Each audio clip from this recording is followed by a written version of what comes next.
বাবার অভিজ্ঞতার কাছে এবার সার্থকের চালাকি ধারে টেকলো না। হ্যাঁ বন্ধুরা, ভিডিওতে লাইক দিয়ে দেখতে থাকুন। সার্থক এবং স্রোত বাড়ি ফেরার আগেই যখন ঘুগনিকে দিয়ে সার্থকের বাবা সেই সোফাটা সরিয়ে ছোট সোফাগুলো অ্যাডজাস্ট করে দেয় সার্থক এবং স্রোতের রুমে, ঠিক সেই সময় সার্থকের পিসিমণি এসে বলতে থাকে যে দাদা এবার লাগছে এই রুমটা যে না কোনো একটা ম্যারিড কাপলের রুম। তখন তো মনে হচ্ছিলো যে কোনো একটা হোস্টেল, তোমার ছেলেও পারে বটে।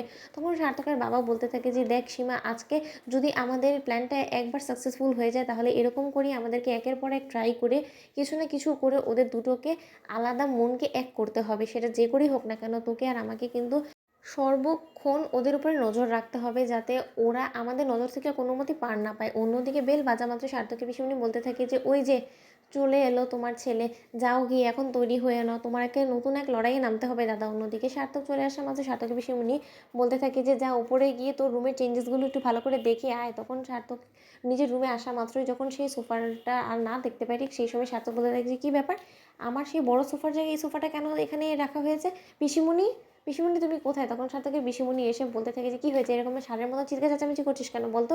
আর স্রোত কী হয়েছে, তুই কি তোর বরকে এখন সামলাতে পারছিস না, না কি রে?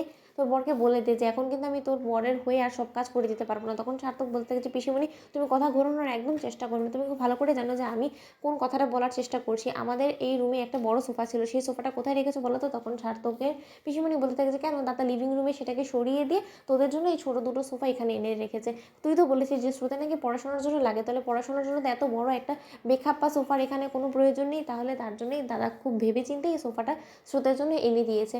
স্রোত এইখানে রাতভর পড়াশোনা করে তারপরে বেডেই ঘুমিয়ে পড়বে। কি রে স্রোত ঠিক করেছি তো? তখন স্রোত সার্থকের দিকে এক দৃষ্টিতে তাকিয়ে থাকেন, বলতে থাকে যে হায় ঠাকুর, এখন এই দিনটা আবার দেখা বাকি ছিল। হয়তো বা কোনো মতে বাবা এবং পিসিমণি টের পেয়ে গিয়েছে যে হয়তো বা আমি এবং সার্থক স্যার এক বেড শেয়ার করে ঘুমোই না, তার জন্যই হয়তো বা এই প্ল্যানটা ওরা করেছে। কিন্তু এবার সার্থক স্যার এই প্ল্যানটাকে কী করে তাদের ভেস্তে দিবে? অন্যদিকে সার্থক বলতে থাকে যে তোমরা খুব শেয়ানা সাজার চেষ্টা করো আমার সামনে না।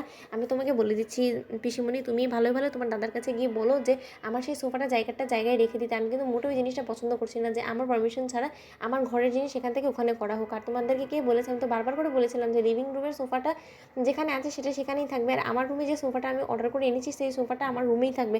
তাহলে সেই সব কিছু জানা সত্ত্বেও কেন তোমরা সব কিছুতে এতটা ইন্টারফেয়ার করো বলো তো?